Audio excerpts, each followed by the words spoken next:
Oke, teman-teman pecinta bola, mari kita langsung masuk ke salah satu laga paling krusial di babak 16 besar Piala Dunia 2026. Di bedah taktik kali ini kita bakal bongkar habis-habisan bentrokan antara sang raksasa bersejarah, Brazil, melawan tim yang lagi panas-panasnya, Norwegia. Siapkan diri kalian, karena jujur saja, data dan taktik yang kita temukan kali ini benar-benar di luar dugaan. Untuk agenda bedah taktik kita hari ini, ada 6 poin utama. Kita mulai dari gambaran umum pertandingan, lalu masuk ke efisiensi serangan gaya baru tim Samba, ancaman mematikan dari seorang Erling Haaland, celah di lini belakang Norwegia, kutukan Eropa buat Brasil, dan pastinya kita tutup dengan prediksi akhir dari superkomputer Opta. Oke, kita masuk ke bagian pertama, gambaran umum pertandingan. Bentrokan silsilah fase gugur. Bicara soal pengalaman di fase gugur, perbedaannya benar-benar seperti bumi dan langit. Di satu sisi kita punya Brasil. Silsilah turnamen mereka nggak perlu diragukan lagi. Lolos di 9 dari 10 laga babak 16 besar terakhir. Tapi di sisi lain, Norwegia baru saja mencicipi kemenangan pertama mereka di fase gugur sepanjang sejarah waktu mengalahkan Pantai Gading kemarin. Ini ibarat masuk ke wilayah yang sama sekali tak terpetakan buat skuad asuhan Ståle Solbakken. Jadi mentalitas di lapangan nanti bakal sangat menentukan. Lanjut ke bagian kedua, efisiensi serangan baru tim Samba. Ini soal kualitas di atas kuantitas. Coba perhatikan angka ini. Rata-rata cuma 15 tembakan per pertandingan. Kalian mungkin mikir, loh, tunggu dulu, ini Brasil kan? Kok serangannya kelihatan kurang agresif? Ya kalian gak salah lihat. Ini adalah rekor tembakan terendah kedua mereka di satu edisi Piala Dunia sejak tahun 1998. Di atas kertas, statistik ini mungkin bikin para fans tim Samba agak deg-degan. Biasanya kan mereka membombardir gawang lawan terus-terusan. Tapi, disinilah letak kejeniusan taktik Carlo Ancelotti yang sebenarnya. Angka 0,16 expected goals atau XG per tembakan ini sangat luar biasa.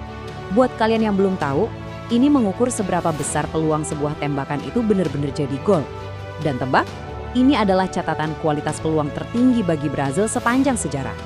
Mereka memang menembak lebih sedikit, tapi peluang yang mereka ciptakan itu jauh lebih matang. Mereka nggak lagi membuang-buang bola tembakan dari luar kotak penalti secara sembarangan. Ini murni efisiensi tingkat dewa. Terus siapa dalang di balik efisiensi ini?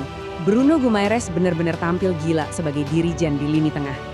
Dia sudah mencetak 4 assist, diam-diam membayangi rekor legendaris Pelé di tahun 1970. Nggak main-main kan? Lalu ada Gabriel Martinelli, pahlawan penentu kemenangan krusial saat lawan Jepang kemarin. Oh, dan jangan lupakan Casemiro yang sering tiba-tiba ngasih ancaman gol dari lini kedua. Sistem ini sangat rapi dan mereka siap menghukum kesalahan sekecil apapun dari lawan.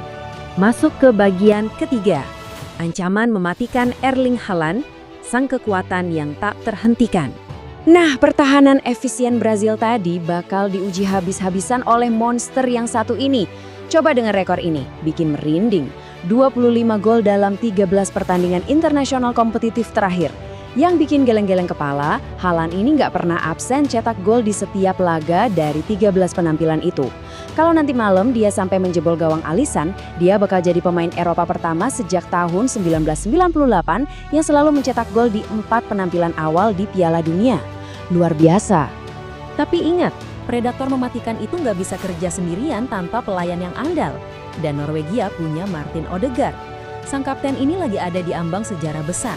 Dia berpeluang jadi pemain pertama yang tercatat selalu ngasih assist di keempat laga perdananya di Piala Dunia. Bayangkan saja, visi Odegaard dikombinasikan dengan pergerakan ajaib Haaland tanpa bola, itu jelas mimpi buruk yang siap meneror jantung pertahanan Brazil selama 90 menit penuh. Bagian keempat, celah di pertahanan Norwegia. Sebuah kelemahan yang sangat fatal. Di balik serangan mereka yang mengerikan, ada satu masalah besar buat Norwegia. Lini serang mereka ternyata nggak berbanding lurus sama lini belakangnya. Ya, pertandingan Norwegia itu memang selalu menghibur. Jaminan hujan gol lah, karena mereka sukses mencetak 10 gol. Tapi, mereka juga kebobolan 8 gol cuma dari 4 pertandingan.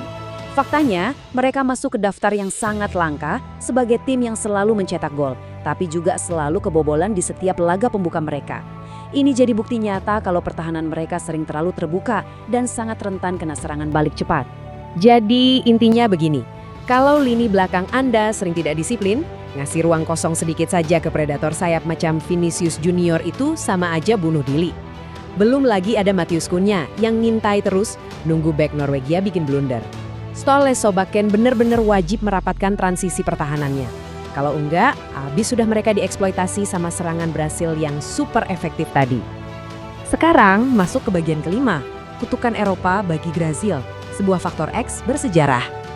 Percaya atau enggak, kalau kita bicara sejarah dan head-to-head, datanya justru nggak memihak Brasil.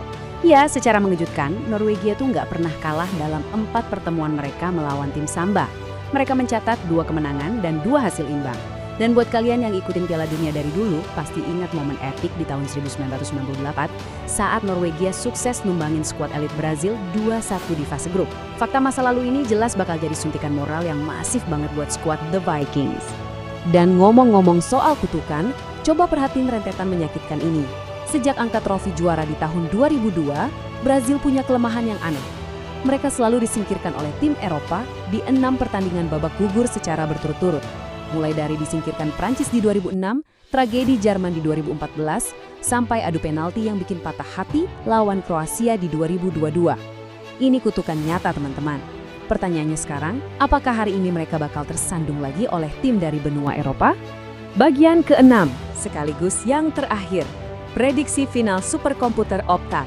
Kira-kira siapa yang bakal lolos? Setelah memasukkan semua data, taktik, dan sejarah tadi ke dalam 25.000 simulasi, ini dia hasilnya. Superkomputer Opta masih memfavoritkan Brazil untuk menang di waktu normal, dengan peluang 53,6%.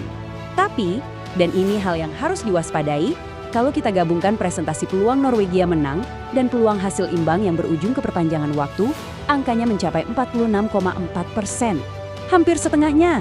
Ini membuktikan kalau laga ini punya potensi yang luar biasa ketat. Nah, pada akhirnya, kalau kita hitung semua kemungkinan sampai ke babak adu penalti sekalipun, probabilitas total Brazil untuk lolos ke perempat final ada di angka 65,6%.